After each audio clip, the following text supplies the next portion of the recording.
Good morning, everyone. Thank you for coming all the way to Japan for many of you. Again, like I said last night, to this extremely hot condition.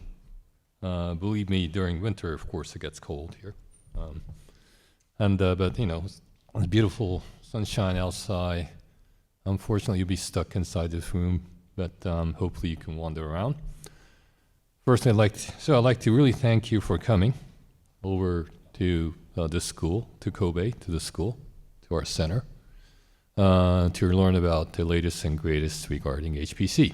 And I'd like to thank the people. Thank you. I'd like to thank all the centers that are collaborating to make the school happen and our sponsors. I'd like to thank my staff, who's making all this possible. And of course, I'd like to thank all the taxpayers internationally who's making this happen. Okay? So with that, I'd like to start my talk. Unfortunately, I have stuff to do. I have to fly off immediately after this talk over to Tokyo. There are some important meetings. And then tomorrow I have to go to San Francisco for the semiconductor panel. So I will not be seeing you, unfortunately. But you can always come back, as I will allude to later. Okay? So firstly, what do we do as a center? R-CCS, what do we do? Well, we say we are one of the 13 centers that RIKEN has. RIKEN, for those who in Europe, is like Max Planck Institute, or in the US, it could be like a DOE center. We're the top science institution of Japan. But also, and we're one of the 13 centers. But also, we are the national center for HPC at the same time. Yeah, so that means I have two bosses I have to report to, which makes things life complicated. But nonetheless, we have a team of people doing research on computing and high-end computing. But what does it mean to do research, especially science, about computing? Well, we divide this into three activities, and these distinctions are actually very important. So this is not to be skimmed over. So firstly, we say we do science of computing. That is to say, we study computing, high-end computing, as a discipline, as target of our scientific endeavor. Okay? So many of you are like that. So this is basically computer science on the high end. So many of you are like that, including me. I'm a computer scientist by training myself.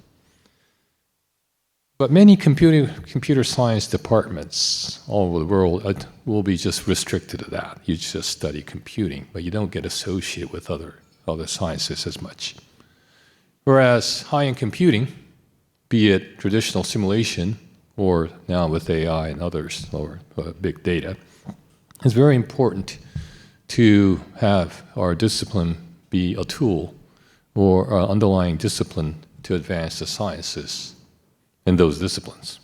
So this we call science for by computing, saying other scientific disciplines like climate, things like biology, chemistry, physics, etc. They make fundamental advances by the use of these high-end computing.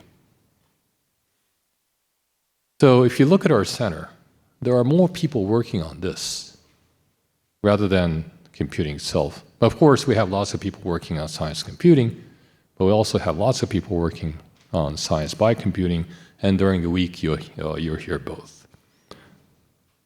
And then there's science for computing, which is to say that there are other scientific disciplines that help to advance computing, like quantum computing, which comes from quantum science, or neuromorphic computing, which comes from brain science. And AI is also kind of like that. So there are other scientific disciplines whose principles we can adopt to advance computing. And actually, it's a synergy of all three. So these are not isolated. Rather, it's a synergy, very tight coupling of all three that are realized in our center and other top centers of the world to advance computing. So that's why it's important to study computing in this trilateral fashion, rather than just focus on, I'm just going to do some commercial AI. Right? So we have a fairly sophisticated structure with very talented sets of team leaders. So we have hundreds of people working on science of, by, and for computing. And but we have teams, we have divisions. So we have people working on science of computing. We have people working on science by computing. We also have divisions that are looking at the forefronts of computing, like AI and quantum, and so or applying it to some medical research. And also because we operate Fugaku, we have a team that does the operation but also does the research, and also have a team that does the societal outreach.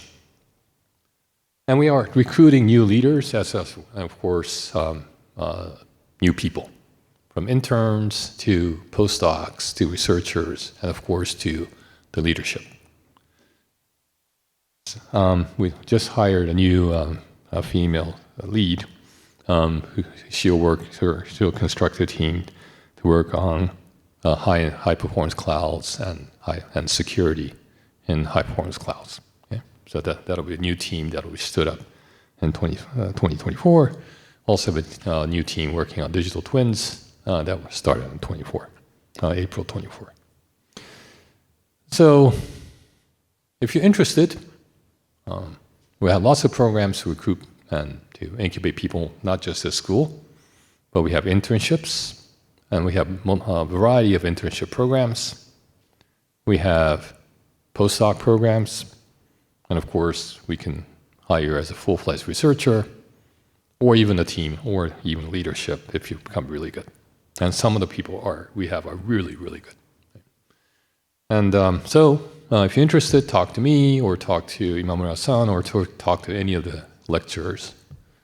And most of them are from our center, because most of them are team leaders, or at least close to some senior scientists, to see if there are opportunities, right? If you're interested, and not just spend a week in this nice room, but work as an intern or postdoc, etc., come talk to us. Okay, we're always recruiting for the best talents.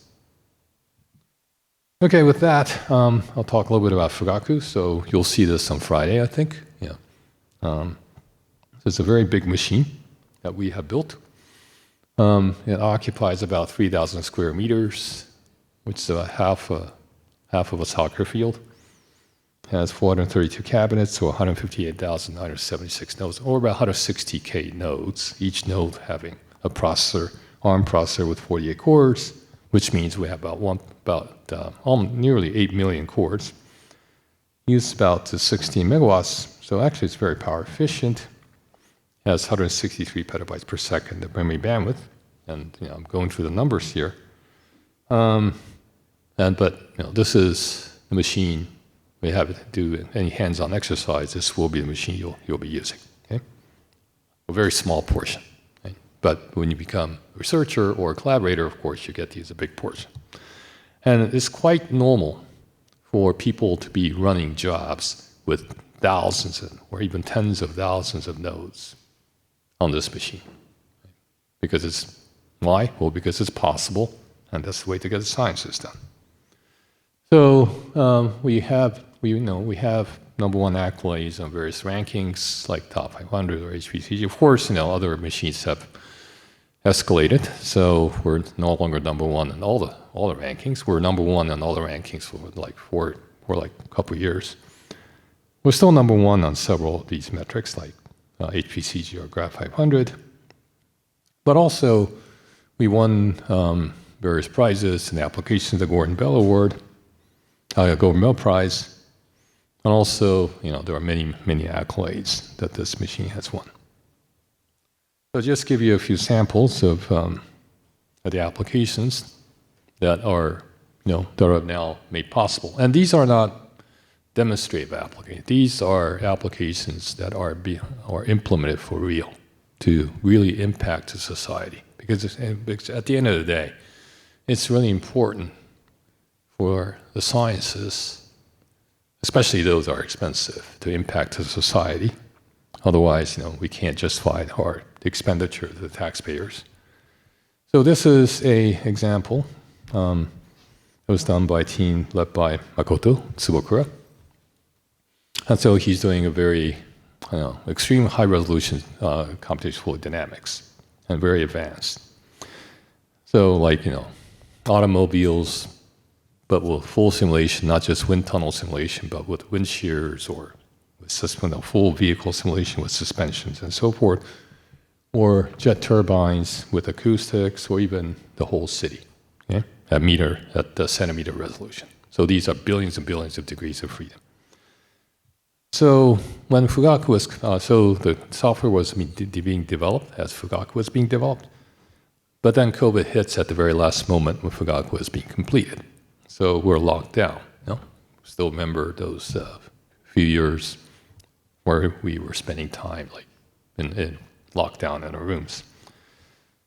So one of the researchers was looking at COVID, what the situation.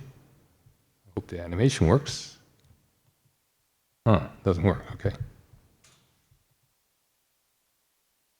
But he realized, okay, maybe this will work. Okay, this works. So he realizes that, some of the stuff they're doing, like simulating an internal combustion engine, and it's very complicated, right? Very complicated multi-physics simulation. Moving boundaries, complicated geometry, with mixed, you inject the fuel, which evaporates as it moves through the air, and it combusts, and that's how the engine moves. Then suddenly one of the researchers gets the idea that the physics of the injector, spraying fuel into the manifold or into the cylinder, like that, is exactly the same as someone like coughing or singing karaoke or something like that, and spewing aerosols and droplets all over. It's the same physics, right? Different phenomena of the same physics. So then they said, well, these are airborne, very likely airborne, but the biologists, or the epidemiologists didn't have the tools or means to do end-to-end simulations of infection. They didn't have the simulation tools, so they didn't have the expertise. But now we do. Now we have the tool. So they went on to collaborate, right, with these people, but also collaborate with the government agencies, collaborate with major companies like Toyota, Boeing, Japan Airlines, and so forth, or taxi companies, to basically do comprehensive simulations on thousands of societal scenarios of how the infection may be occurring at every little detail and how there can be mitigation. And this was adopted, and a lot of these results were adopted by the government or the companies directly. For example, when the kids were getting back to school, the ministry wanted to know the ways how we can prevent infection from happening in school. Because even though kids may be wearing masks, if you're air conditioning like today, right, where the windows are closed, so it's not a very good environment. But then you want to open the windows, but it gets too hot or it's too cold. So how do you ventilate effectively? Lower the risk of infection, but still letting the kids study in a comfortable ambience. And that's not very trivial. There's no way to experiment that. But then we did all the very comprehensive simulation, and the results were fed to the ministry, and they immediately acted. Okay? Same with taxi companies. So it was found that the taxis, all the taxis were opening their windows. It was, of course, in this climate like this, it's terribly uncomfortable. Then we found that because taxis have fairly narrow, they don't have very long volumes, longitudinal volumes like trains, but they're fairly almost like cubic. In those situations, opening the windows really doesn't give you much airflow when you're in city traffic conditions, like below 60 kilometers per hour, because it turns out the wind basically circulates around the window and doesn't really come inside. So the best way to actually ventilate is to turn on the ventilation at full blast. And of course, we did a full vehicle simulation, right? Not just the outer perimeters, not just the compartment, but also the engines or the cables, even the cabling within the engines. And we found that that was the best way. And as soon as we ported this to the coalition of taxi companies, all the taxis in Japan closed their windows and turned on the ventilation full blast. Okay? We also did some economic assessment as to, okay, so given these policies, Japan didn't lock down as hard as some of the other countries like Europe or US and others. So what was the effect of a more lenient lockdown policy? So in Japan, a lot of restaurants were allowed to be open till like 9 p.m. Or people were still out in the streets, there were no curfew and things like that. And we estimated, so again, this economic simulation, very detailed economic simulation was done in Fugaku, was estimated that there were like trillions of yen or hundreds of billions of dollars of economic downturn was prevented due to this lenient COVID policy. Okay?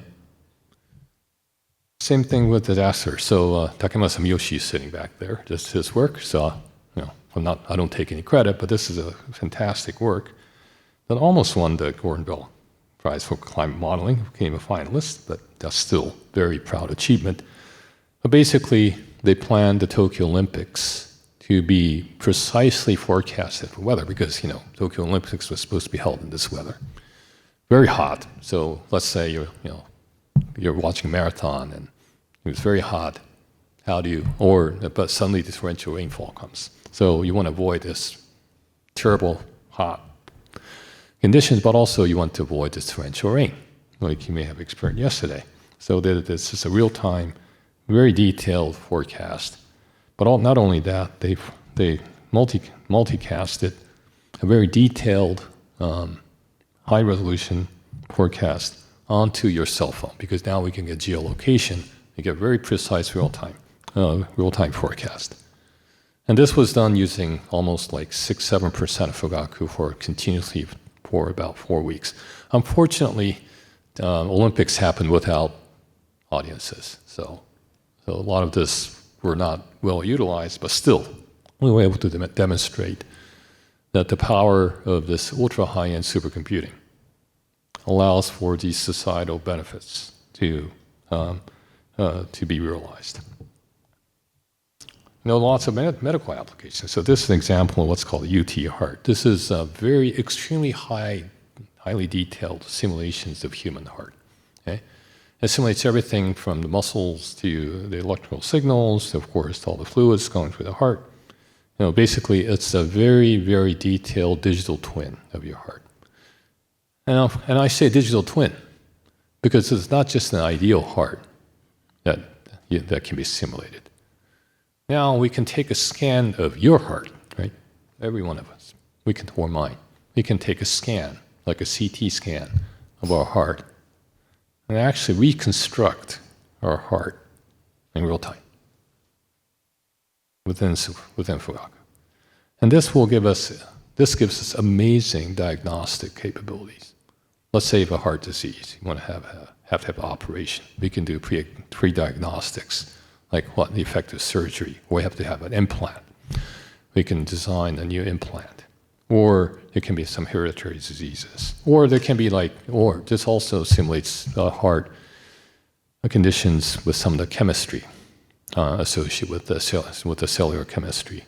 This has been known to use to assess how these heart diseases may be caused by excessive chemistry in your certain chemistry in your bloodstream.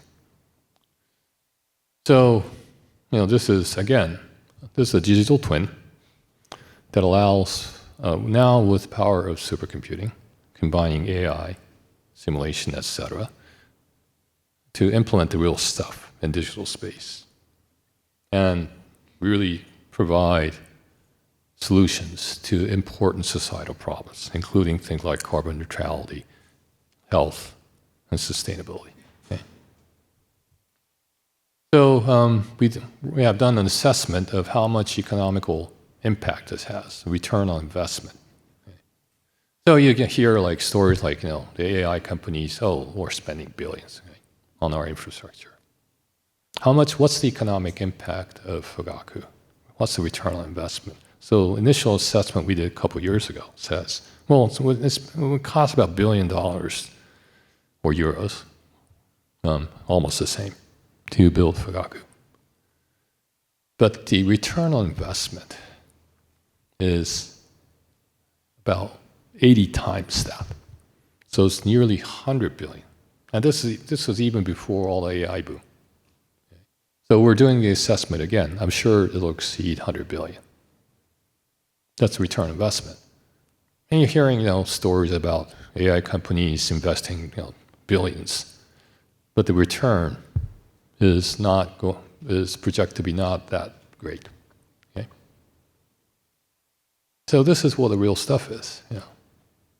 This is where the society should be investing, and where you might want to invest your time. Okay. So with that, what are we doing now? So firstly, we are doing science of HPC and science by HPC, especially traditional simulation. Oh, I'm sorry, I don't know what the fonts are broken. So we're doing study on Fugaku Next, our next generation machine. And of course, AI is very important in various ways. Not just the foundational models. Foundational models are, of course, game changers, but also use of generative AI in many situations is very important. I will get to that. Also, quantum is a big thing. And we have respective national projects, or almost, very large projects. So AI for Science, this is a new RIKEN project. And we have several, but the biggest one, the flagship one, Trip Aegis, is hundreds of millions of dollars over 5 years. Our quantum hybrid HPC, so we're combining quantum HPC. Again, this is a project that started. It's a couple $100 million, and this will facilitate a real quantum computer to be coupled directly with Fugaku and others. And of course, Fugaku Next, that we are vigorously working on, will be the next big national project, which will be, with which we'll be spending $1 billion. So these are very large, but the expenditure amount is less significant. It's all the sciences and technological development, research and development that we will do, not just ourselves, but along with our partners, to push the forefronts of computing. That's the important thing. Okay? So one thing we're doing with the existing Fugaku is to work with cloud vendors like Amazon, with AWS, to not only facilitate cloud services on Fugaku, but also to put the virtualized version of Fugaku onto the cloud. Okay? That's very important because you saw these applications, right? You had the virtual heart, you had the virtual weather, climate, you had the virtual wire, you had the virtual cars, you had all the digital twins. But despite that, Fugaku is fairly big, as you have seen. It's always full. So it's not enough that we have just one machine. We need our scientific results to proliferate beyond a single machine. It needs to proliferate to the society. How do we have these results proliferate to society? Well, because our research results are not just a machine, not just the system software, not just the application. It's the holistic combination of all of them. But the software pieces, including system software and the applications and sciences, can be independent of the machine. if the machine is good enough. So that's our endeavor with AWS, to get all the sciences and applications, et cetera, we do, and we would have an identical environment to Fugaku on AWS. And this is also important for industrial implementation of results, because industry typically, they want to keep their results fairly closed for competitive reasons. But Fugaku is an open machine. So if companies, they may do some basic research along with our scientists, some of the scientists on Fugaku, but once they want to productize the results, they may want to make their stuff be private. But we can't do that on Fugaku. But you can do that on Amazon. Okay. So right now we're working very hard with Amazon to build a sort of Linux distribution, a container, and all the other mechanisms to have Fugaku be, indistinguishable version, a digital twin of Fugaku happen on AWS. And there is a compatible processor now, the Graviton 3, and now an upcoming Graviton 4, which are actually very competitive processors, but software compatible with A2FX, our processor. So this project is getting very high interest, and we should have an environment distribution and also environment by July. So you make even after the school is over, once we make the distro available, you can run Fugaku on, you can access Fugaku on AWS. Now, okay, so what about AI? So the RIKEN now has a big initiative on AI in various ways. But we're particularly interested in AI for science, or doing science by AI. Not necessarily deepening.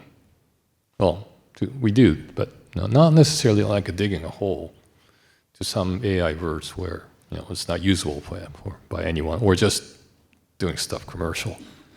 But rather, what we want to do is to apply AI, just like we apply traditional computing to the simulations, to solve problems that are otherwise not solvable, as you have seen, using traditional scientific means.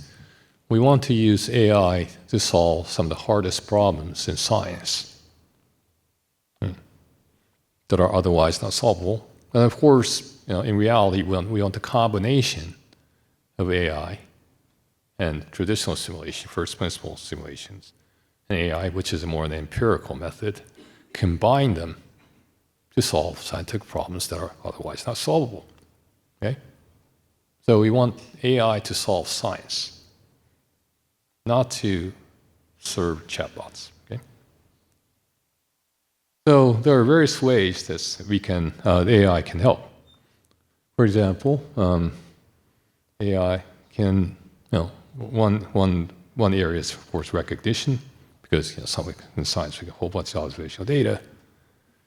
Also, a big part of science is so-called circuit models. Circuit models are basically simulation models that are realized in AI.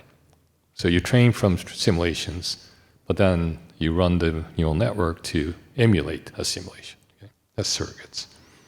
And there are other generative AI, or foundational models, other than surrogates, that are useful, typically used to generate scientific materials like like protein structures or genomic sequences and so forth, or even codes, scientific codes, because scientific codes have smaller market. So this is obviously a good target, because unlike Microsoft Word may sell zillions of copies, but not your scientific code. So you want to automate the process.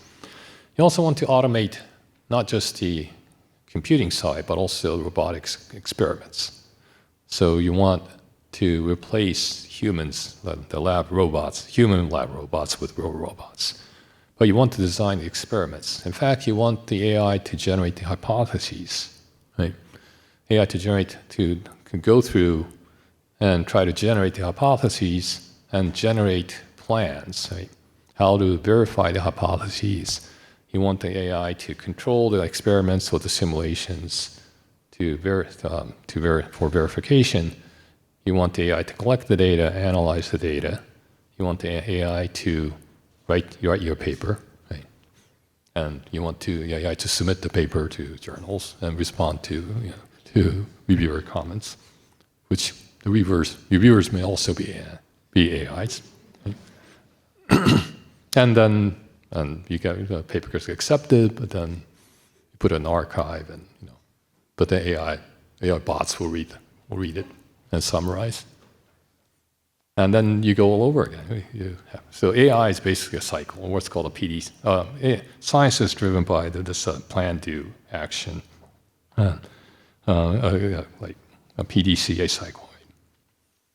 So if we manage to automate everything by AI, we won't need scientists anymore, right? Because we'll have the AGI scientists do all the scientific process. So the biggest goal of AI for science may be to put science out of the jobs, which may be a bad news for all of you guys, but yeah.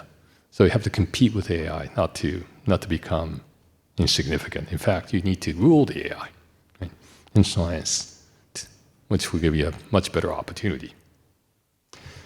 Yeah, and okay, so jokes aside, right, well, actually I'm half serious about this. I really want the AI to replace me. But AI is already used in many scientific endeavors, especially in computing, because for computational science, traditional computational scientists, AI is very familiar. It's just another method of computing for them. Right? Mathematically, they're not very complicated. Also, people are used to using big computers, etc.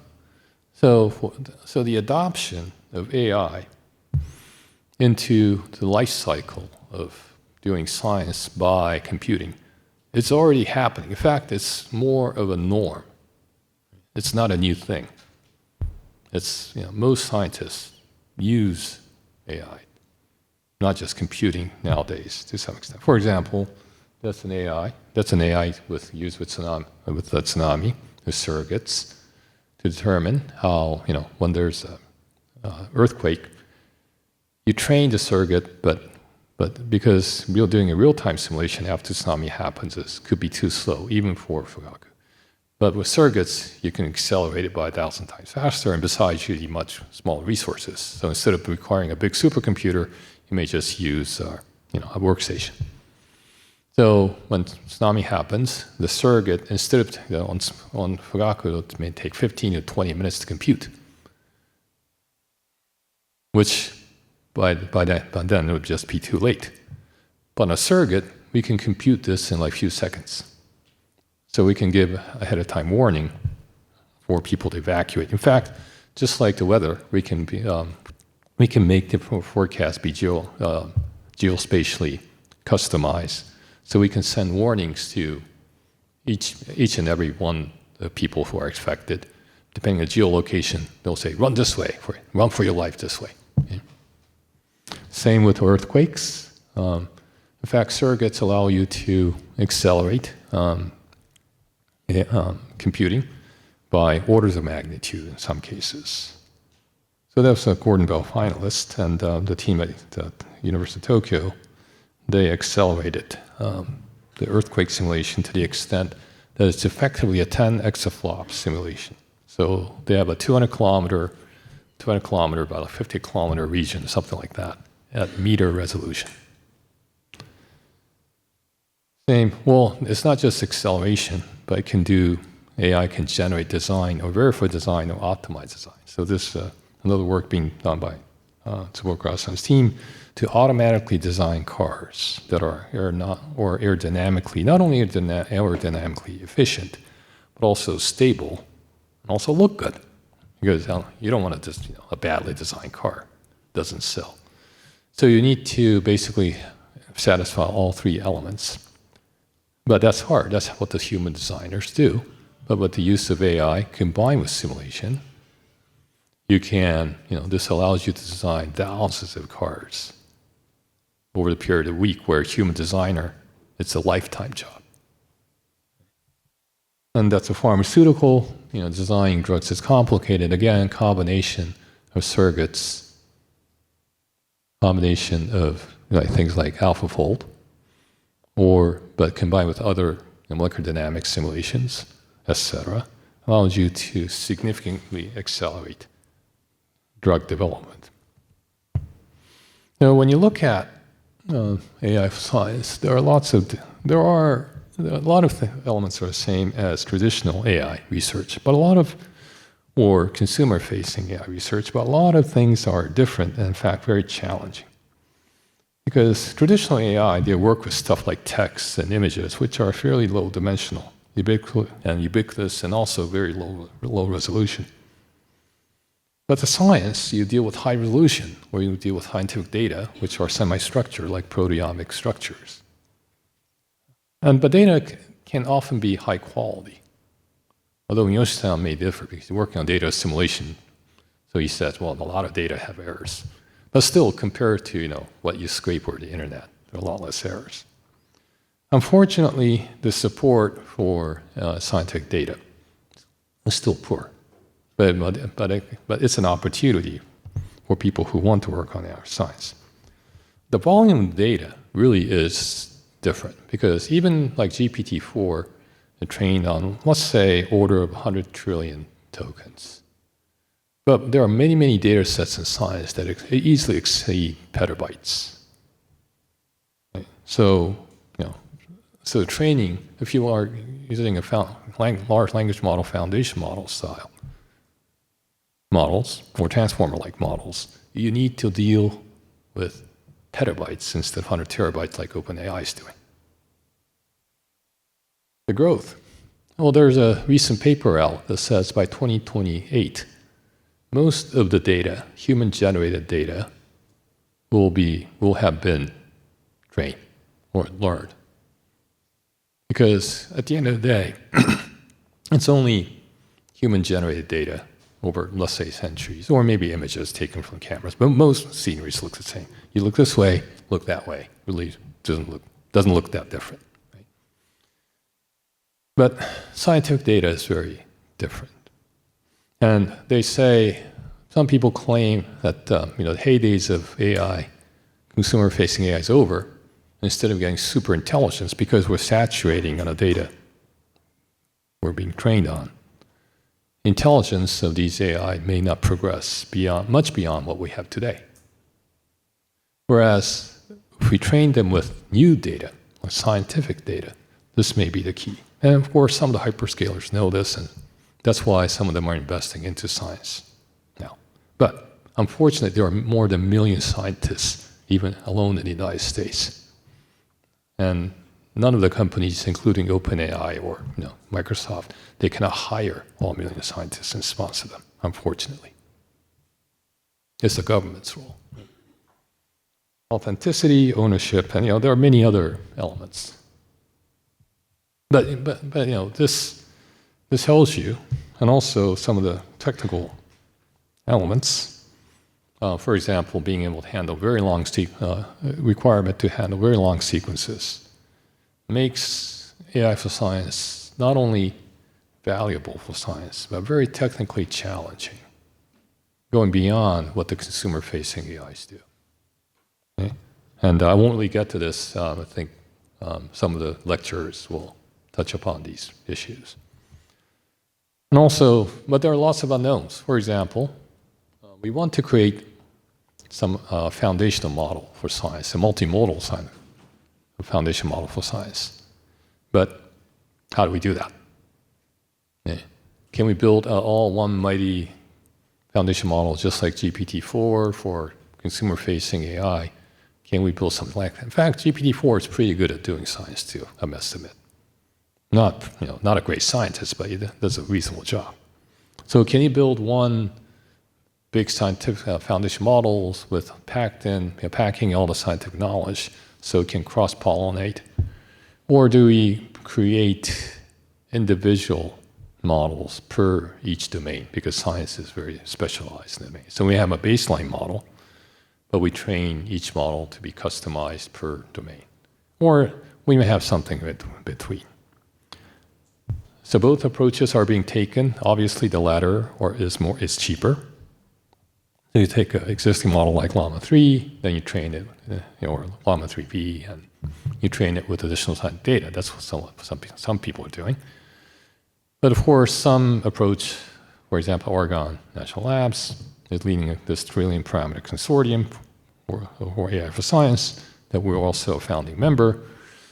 That's the approach they're taking, is to use their Aurora supercomputer to train a trillion parameter class model for science from scratch.